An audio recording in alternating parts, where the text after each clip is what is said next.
4 অধ্যায় 18 আৰু 19 পদ লোকে লিখা বাৰ্তা 4 অধ্যায় 18 আৰু 19 পদ Gospel of Luke chapter 4 verses 18 and 19 মই পঢ়িম প্ৰভুৰ আত্মা মোৰ ওপৰত আছে কিয়নো দৰিদ্ৰবিলাকৰ আগত শুভবাৰ্তা প্ৰচাৰ কৰিবলৈ তেওঁ মোক অভিষিক্ত কৰিলে বন্দীয়াৰৰ আগত মুক্তিৰ আৰু অন্ধবিলাকৰ আগত পুনৰাই চকু পোৱাৰ কথা ঘোষণা কৰিবলৈ চেপা খোৱাবিলাকক মুকলি কৰিবলৈ আৰু প্ৰভুৰ কাৰ্য বছৰ ঘোষণা কৰিবলৈ মোক পঠালে প্ৰাৰ্থনা কৰোঁ প্ৰভু আমি আপোনাক ধন্যবাদ জনাওঁ আমাৰ উমছলু বাপ্তিষ্ট মণ্ডলীৰ শতবাৰ্ষিকী জুবিলীৰ আজি দ্বিতীয় সন্ধিয়াত আমি উপনীত হৈছোঁ আপুনি গোটেই দিনটো বিভিন্ন কাৰ্যসূচীত সহায় আশীৰ্বাদ কৰিলে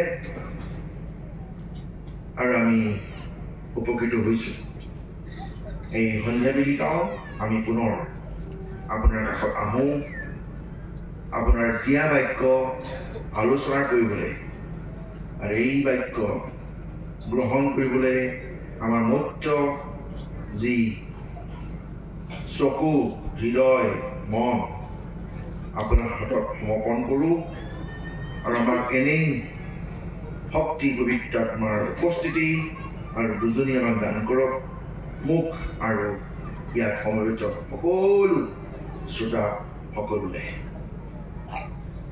এই সময় আপোনাৰ অৰ্পণ কৰি প্ৰাৰ্থনা যীশুৰ নামত খুজিলোঁ আমেন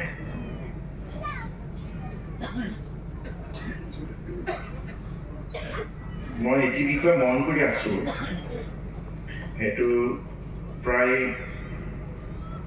অনুষ্ঠানত সভা সমিতিবিলাকত দেখা পাই আছোঁ আৰু সেইটো হৈছে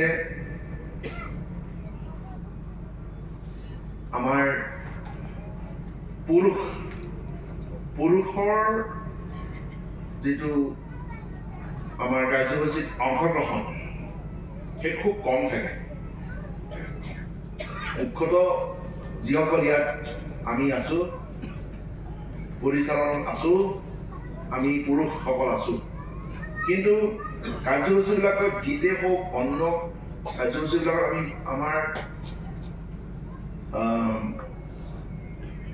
ভনীসকলক বাইদেউসকলক আইসকলক আমি বেছি দেখিছোঁ মই ভাবোঁ মণ্ডলীৰ পুৰুষ মহিলা সকলোৱে ইয়াত সমবেত হ'লে বেছি ভাল আছিলে ঈশ্বৰৰ বাক্য শুনিবলৈ কিয়নো এই মুহূৰ্তটো আমি পুনৰ নাপাম 100 বছৰ আমি পাইছোঁ ধন্যবাদ দিছোঁ আৰু এই 100 বছৰ অতিক্ৰম কৰিব এদিনৰ পিছতে বা দুদিনৰ পিছতে গতিকে আমি সেইটো দেখিছোঁ যি কি নহওক আমি দুয়োটা দলৰ কাৰণে ধন্যবাদ দিম হাত চাপৰিৰে প্ৰথমে কাক দিয়াটো বিচাৰিম মহিলাবিলাকক ধন্যবাদ দিম তেওঁলোকে সকলো সময়তে আমাক উৎসাহ দিছে নহয় ভুল হৈছে যিমান পুৰুষ আছোঁ মহিলাসকলৰ কাৰণে আমি চাপৰি বজাম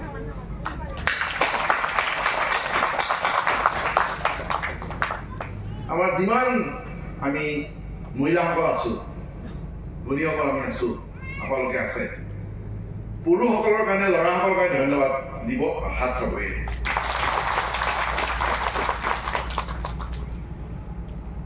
বাৰু আমাৰ এই যি জুবিলীৰ মূল বিষয় এইটো হৈছে লোৱা হৈছে জিহুৱাই আমাৰ নিমিত্তে মহৎ কৰ্ম কৰিলে এই নিমিত্তে আমি আনন্দিত হৈছোঁ গীতমালা 126 নম্বৰ 3 পদ আৰু লগতে মই নতুন নিয়মৰ পৰা লোক 4:18 আৰু 19 পদ পঢ়িলোঁ চমুকৈ যদি ক'বলৈ যাওঁ গীতমালা 126 নম্বৰটো হৈছে এনে এটি গীত যি গীতটো লিখা হৈছিল বা লিখা হৈছে তেতিয়া যেতিয়া যিহুদী বা ইছৰাইল লোকসকল ঈশ্বৰৰ লোকসকল বেবিলনৰ পৰা দীঘলীয়া 70 বছৰ বন্দীত্বৰ পৰা পুনৰ জেৰুজালেমলৈ নিজৰ ঠাইলৈ উভতি অহা উপলক্ষে এই ঈশ্বৰৰ লোকসকল এইদৰে উল্লেখিত আমি পাওঁ প্ৰথমবাৰ তেওঁলোকে ফৰোন ৰজাৰ হাতত তেওঁলোক বন্দীত্ব অৱস্থাত আছিলে দ্বিতীয়বাৰ যেতিয়া তেওঁলোক বন্দীত্ব অৱস্থাত আছিলে বেবিলনলৈ গৈছিলে বা অন্য সময়লৈ গৈছিলে তেতিয়া তেওঁলোকৰ অবাধ্যতাৰ কাৰণে আৰু পুনৰবাৰ তেওঁলোকে বন্দীত্ব অৱস্থালৈ গৈছিলে মুখ্যতঃ আমি সেইদৰে বুজি পাওঁ কিন্তু এই যি 126 নম্বৰ গীতটো ইয়াত যেতিয়া তেওঁলোকে উভতি আহিছে 70 বা তাতকৈ বেছি বছৰ বন্দীত্ব অৱস্থাৰ পৰা তেতিয়া তেওঁলোকে ঈশ্বৰৰ প্ৰশংসা কৰিছে যে মহৎ কৰ্ম কৰিলে আৰু সেয়ে একো নহয় কিন্তু মুক্তিৰ কাৰ্য তেওঁলোকৰ কাৰণে ঈশ্বৰে কৰিলে আমি সেই বুলি পঢ়োঁ সেই বুলি লিখোঁ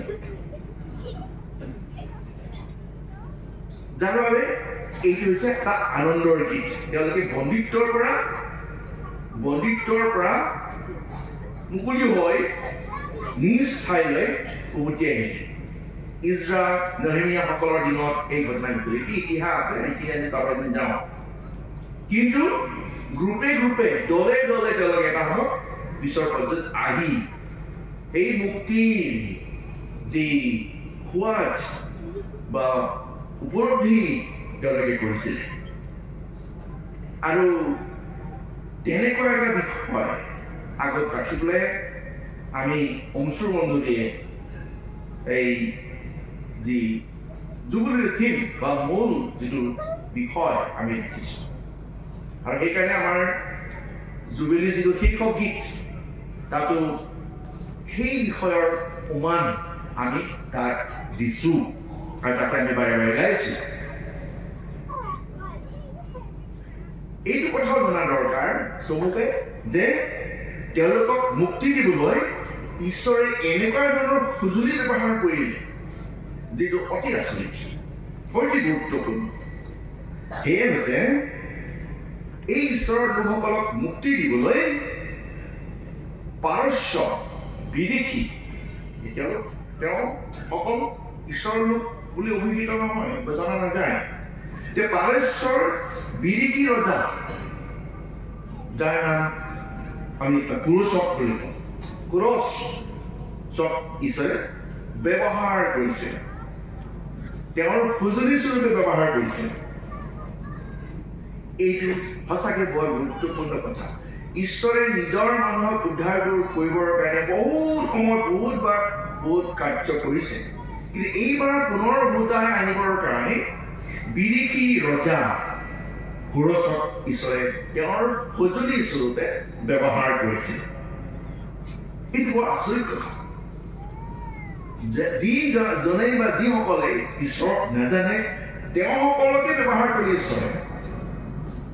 ঈশ্বৰৰ মনৰ ইচ্ছা কি সঁচাকৈ আমি বুজিব নোৱাৰো ভূমত তেওঁৰ অভিপ্ৰায়টো আমি বুজিব নোৱাৰো তেওঁ কি ধৰণে তেওঁৰ কাৰ্যবোৰ কৰে ঈশ্বৰ সেইকাৰণে সীমিত নহয় আমিহে সীমিত আৰু কেতিয়াবা আমি ঈশ্বৰ সীমিত বুলিও আমি ভাবিব নোৱাৰো তাৰমানে তেওঁৰ মুক্তিৰ কাৰ্য কৰিবলৈ ঈশ্বৰে তেওঁৰ ইচ্ছাৰে যি ধৰণৰ কাৰ্য হোৱাটো বিচাৰে তাকে কৰিব বিচাৰে বা কৰে আজি পৃথিৱীত বিভিন্ন ধৰণৰ ঘটনা পৰিঘটনা ঘটিছে ঈশ্বৰৰ লোকসকলক বুজাবলৈ সেইদিনা যেতিয়া COVID-19 হৈছিলে COVID-19টো বহুতে বহুত ধৰণৰ বক্তব্য দিছিল কিন্তু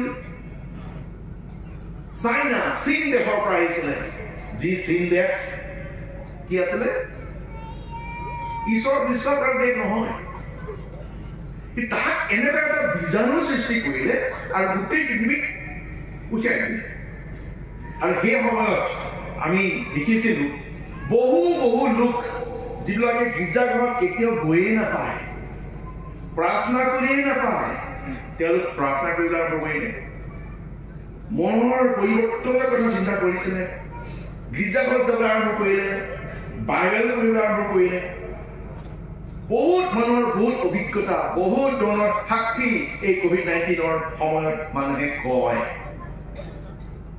মানুহ কেৱল ঈশ্বৰমুখী হৈছে ইয়াতে মই কৈছো চাইনাক ব্যৱহাৰ কৰিলে ঈশ্বৰে এই বীজাণুটো ব্যৱহাৰ কৰিলে ঈশ্বৰৰ মানুহ কথা ক'ব কাৰণে কিজানি সেই সময়ৰ পৰা বহুত লোকে ঈশ্বৰলৈ উভতিলে ঈশ্বৰ যাক আমি ইংলিছত কওঁ omnipotent তাৰমানে ঈশ্বৰ সৰ্বশক্তিমান সেইকাৰণে তেওঁৰ শক্তিৰে তেওঁৰ পৰাক্ৰমেৰে যিকোনো কাৰ্য কৰিব পাৰে কেৱল মোৰ কাৰণে আৰু আপোনাৰ কাৰণে তাক আপুনি ভাবি চোৱা দৰকাৰ জুবলি দিনত আজি শতবৰ্ষ আমি পালন কৰিছো এইটো এটা ঈশ্বৰে কিবা এটা ভাল পায় এইটো নহয় ঈশ্বৰে ইণ্টেনশ্যনেলি ইচ্ছাকৃতভাৱে আপোনাক মোক ইমান ভাল পায় তেওঁ সৰ্বশক্তিমান হাতৰ পৰাক্ৰমেৰে তেওঁ কাম কৰে আৰু এই কথাটো জুবিলি উদযাপন কৰা লোকসকল সকলো পুৰুষ মহিলা অংশমণ্ডলী আমি সকলো উপলব্ধি কৰা দৰকাৰ এই ঈশ্বৰ অকল omnipotent ঈশ্বৰ নহয় তেওঁ omniscient বুলি আমি জানো ইংলিছত omniscient মানে অসীম জ্ঞান তাৰ তেখেতৰ জ্ঞান শেষ নহয় হ'ব নোৱাৰে আৰু সেইকাৰণে তেওঁ এইদৰে নিজৰ মানুহক মুক্তি দিবৰ কাৰণে মুকুলাবৰ কাৰণে ৰিলিজ কৰিবৰ কাৰণে ঈশ্বৰে সেইবোৰ কাৰ্য কৰে আৰু তাৰে পৰাই অংশমণ্ডলীয়ে এই বিষয়টো লৈছে আৰু জানেনে ঈশ্বৰে এই কুৰছ ৰজা তেওঁ মৰমৰ মাজেৰেও মাতিছে আচৰিত স্বৰ্গীয় অভিষেকৰ নামেও মাতিছে আমি যেতিয়া যিচয়া ভাৱৰী পুস্তক পঢ়ো তাত আমি দেখো যে মোৰ ৰখীয়া বুলি কৈছে যিচয়া 44 অধ্যায় 28 পদত তাত কৈছে কুৰছ মোৰ মেল ৰখীয়া এজন বিদেশী ৰজা ঈশ্বৰ নেজানে তেওঁ মোৰ মেল ৰখীয়া আখ্যা দিছে এইটো প্ৰসংগত কৈছে যে উদ্ধাৰ কৰিবৰ কাৰণে মুক্তি দিবৰ কাৰণে সেইকাৰণে এই মুক্তিটো ইমান সহজ নহয় শতবৰ্ষ উদযাপন কৰিছো আমি এই 100টা বছৰ অতিক্ৰম কৰি আজিখিনি পাইছোহি আজি আমাৰ চাৰি পূজা এই যে কথাখিনি ইমান সহজ নহয় ঈশ্বৰে এইদৰে সহায় কৰিছে যাক আমি বৰ্ণনা কৰিব নোৱাৰো আমি নেজানো কিয়নো সৰ্বশক্তিমান ঈশ্বৰ তেওঁ অসীম জ্ঞানৰ অধিকাৰী তেওঁ আকৌ কৈছে যিচয়া 41 অধ্যায় 1 পদত কৈছে তেওঁ অভিষিক্ত কেৱল সেইজন তেওঁৰ পুত্ৰ প্ৰভু খ্ৰীষ্ট অভিষেক কৰা হৈছে অভিষিক্ত আমাকো অভিষেক কৰে নদাও কিন্তু অভিষিক্ত যাক স্পেচিয়েলি ব্যৱহাৰ কৰা হৈছে তেওঁৰ মুক্তিৰ কাৰ্য গতিকে কুৰছক ব্যৱহাৰ কৰিছে যে তেওঁ মেৰখীয়া আৰু অভিষিক্ত বুলি ঈশ্বৰে আখ্যা দিছে এই ধৰণৰ স্বাৰ্থত মুক্তিৰ স্বাৰ্থত ইমানখিনিলৈ ঈশ্বৰে আগুৱাই গৈছে ক'ব নোৱাৰো তেতিয়া কি ঈশ্বৰ বিশ্বাস কৰা মানুহসকল নাছিলে নেকি তেওঁক উদ্ধাৰ কৰিবৰ কাৰণে। আৰু এইটোৱে ডাঙৰ এটা কথা সূচাই বুজাই দিয়ে যে ঈশ্বৰ গোটেই বিশ্ব ব্ৰহ্মাণ্ডক প্ৰেম কৰে, তেওঁ সকলোকে পৰিত্ৰাণ মুক্তি পোৱাটো বিচাৰে আৰু সকলোৱে সেই মুক্তিৰ অধীনত অহাটো বিচাৰে। আৰু আমি ব্যাখ্যা কৰি শেষ কৰিব নোৱাৰো তেওঁৰ এই মুক্তিৰ কাৰ্য। আজি আমি 100 বছৰীয়া যি জয়ন্তী শতবাৰ্ষিকী অনুষ্ঠিৰ আমি উদযাপন কৰিছো। আৰু ইয়াক কৰোঁতে উল্লেখনীয় যে ঈশ্বৰে মনোনীত কৰিছিল অত্যন্ত হাবি বননি ভয়ানক ভয়ানক জীৱ জন্তু থকা এখন ঠাই। নাজানো আমাৰ প্ৰতাপ দলে ডাঙৰীয়াই নিশ্চয় লিখিছে ধুনীয়াকৈ, মই পঢ়া নাই, অহাকালি আমি পাম। অত্যন্ত হাবি বননি ভয়ানক জীৱ জন্তু ভূত প্ৰেত কিবা বেয়া আত্মা থকা ঠাই উচ্ৰু তেতিয়া ভাল ঠাই নাছিল। এই ঠাই ঈশ্বৰে পচন্দ কৰিলে, ইয়াত মুক্তি হ'ব লাগে মানুহবিলাক, নহয়নে? আৰু যাৰ কাৰণে আজি সেই মুক্তি পোৱা সেই পিতৃ মাতৃৰ সন্তান হৈ পেলাই আজি ইয়াক আমি জয়ধ্বনি কৰি আছো, ডিঙা বজাই আছো, গীত গাই আছো। অকল এইটোৱে নহয়, এইটো মহৎ কাৰ্য, মহৎ কাৰ্য। আৰু ইয়াত পৰিত্ৰাণৰ বাণী শুনাবলৈ, পৰিত্ৰাণ বা মুক্তিৰ বাণী শুনাবলৈ সেই সময়ৰ গাঁওখনৰ আদি পিতৃ বুলি কৈছো, আদি পিতৃ মোৰ বা আমাৰ বহুতৰ ক'ব নোৱাৰো আজু ককা হ'ব পাৰে। আজু ককা বুলি কৈছো, অসমীয়া আজু ককাই হ'ব নেকি? আজু ককা মুকুৱা দলৈ, আপোনালোকে দেখিছে মুকুৱা দলৈ এই হাবি জংঘলৰ মাজত আছে। মই জনামতে মুকুৱা দলৈ এজন ধনী মানুহ আছিল, শক্তিশালী প্ৰভাৱী মানুহ আছিলে, হাত দীঘল মানুহ বুলি কয় অসমীয়াত। তেওঁৰ ব্যৱসায় বাণিজ্য বহুত দূৰৰ মানুহবিলাকৰ লগত আছিলে। গুৱাহাটী চহৰলৈ আছিলে, হাবি বননি থকা মানুহজন ইমানখিনিলৈ আছিলে বুলি আমি গম পাওঁ। ক'ব নোৱাৰো আমাৰ প্ৰতাপ দৌল মোৰ এগ্ৰী আছে নহয়, তেনেকা বুলি শুনিছিলো, শুদ্ধ নহ'ব পাৰে, হয়নে? হয়, এই মানুহজন সেইটো এটা আচৰিত কাৰ্য। উদাৰ মনৰ এজন ব্যক্তি আছিলে, উদাৰ মনৰ ব্যক্তি আছিলে। সেইকাৰণে তেওঁৰ 3টি পুত্ৰ আছিলে, হয়নে বাৰু? 3গৰাকী পুত্ৰ আছিলে, 3জন পুত্ৰ আছিলে, যিসকলৰ নাম প্ৰথমজনৰ নাম আছিলে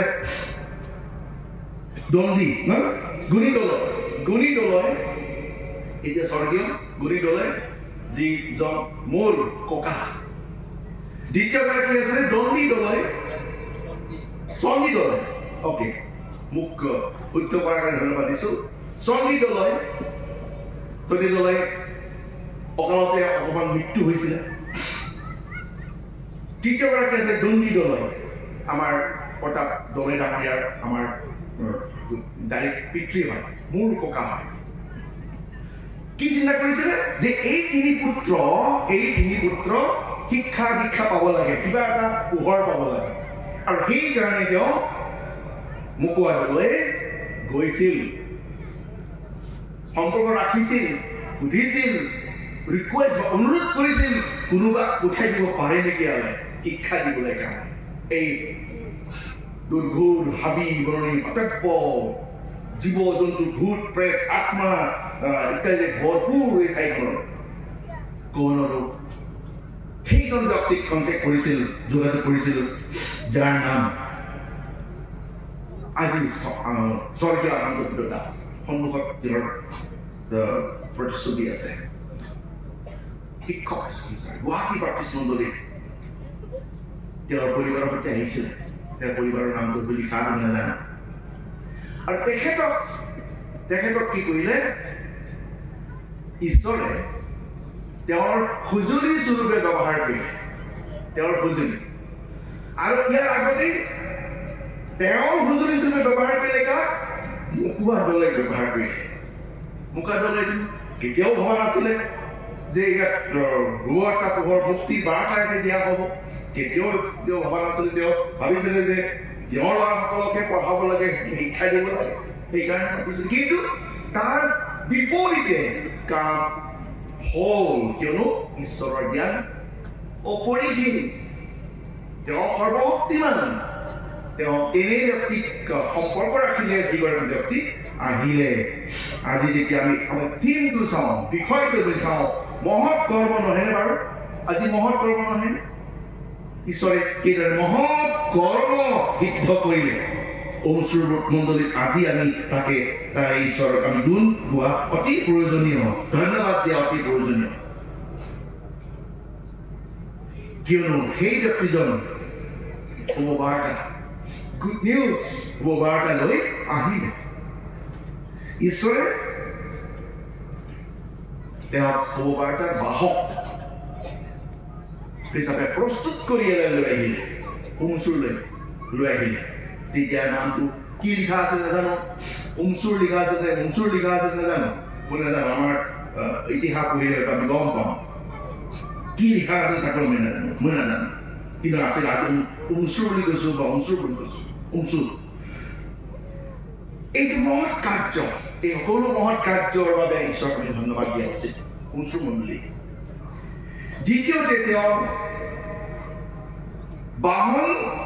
বহন গৰাকী শুভবাৰ্তা, আনন্দ ভিতৰ স্বৰ্গীয় আনন্দ ৰাখে বহন গৰাকী শুভবাৰ্তা। এইটো একোৱেই নাছিলে, কিন্তু আছিলে কি? মুক্তিদাতা যীশু।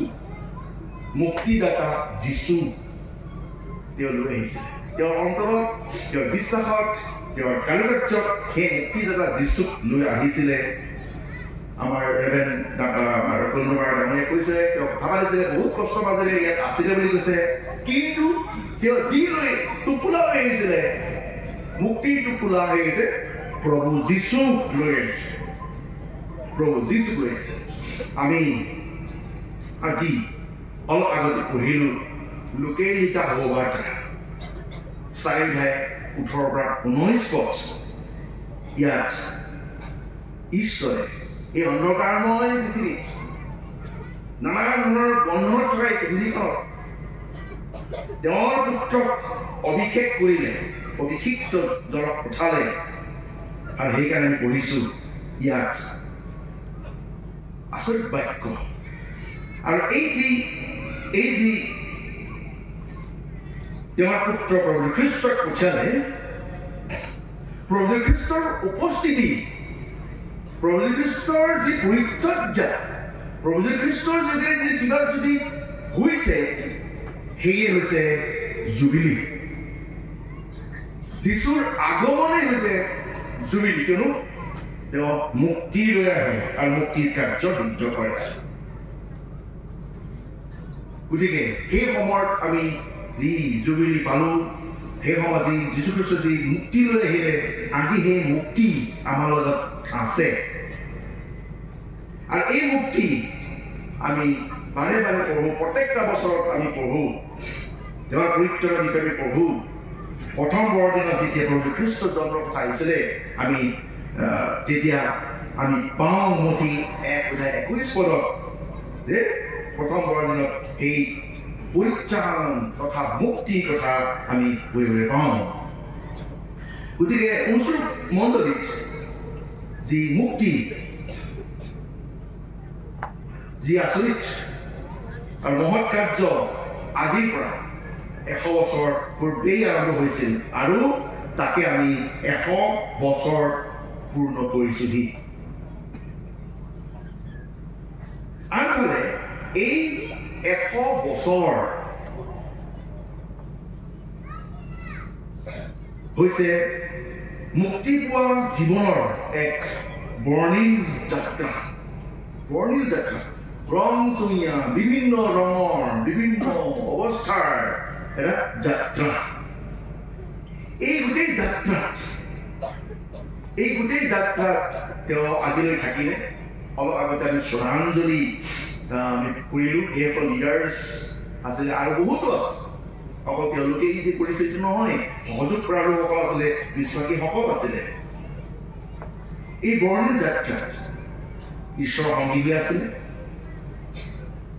আৰু আজি এই যাত্ৰা চলি আছে। আজি আমি 100 বছৰ পাইছো, আমি পিছত 101 বছৰ হ'ম, 2 বছৰ হ'ম, আৰু এইদৰে আমি আগুৱাই গৈ থাকিম, আৰু এই যিটো যাত্ৰা, এই যাত্ৰাটোৰ বিশেষ এটি কথা সূচাই যে অনন্তকালীন জীৱনলৈ আমি আগুৱাই গৈ আছো। আমি পাৰ্থিৱ এটা জীৱন এটা আছো, এটা তীৰ্থযাত্ৰাৰ জীৱন আমি কৰি আছো, আৰু এই তীৰ্থযাত্ৰাৰ জীৱন এটা শেষ হ'ব। কিন্তু আমাৰ যিটো অনন্তকাল জীৱন এটা শেষ নহয়, আৰু গৈয়ে থাকিব। গতিকে জুবিলিয়ে অকল এই সময়ৰ কথাকে কৈছে নহয়, কিন্তু এই সময়ৰ ভিতৰত আমি মুক্তি পোৱা অৱস্থাৰে আগুৱাই গৈ আমি অনন্তকাল জীৱনৰ ভাগি হৈ যাওঁ। আৰু সেইকাৰণে জুবিলি অতি প্ৰয়োজন মানিবলৈ আমাৰ ৰেভেৰেণ্ড ডাঙৰীয়াই কৈছে। গতিকে জুবিলি আমি মানো, আৰু জুবিলি আমি মুক্তি কৰাটো বিশেষভাৱে আমি গুৰুত্ব আৰোপ কৰোঁ। আমি এই মুক্তিৰ যিটো কাৰ্য কোনে কৰিছে, আমি নতুন নিয়মত যেতিয়া পঢ়িছো, আমি 4:15 পৰা আমি তাত দেখা পাইছো প্ৰভু খ্ৰীষ্টৰ পৰিচৰ্যা সেই সময়ত আৰু আজিও আৰু পিছতো ভৱিষ্যতো থাকিব। ইয়াতে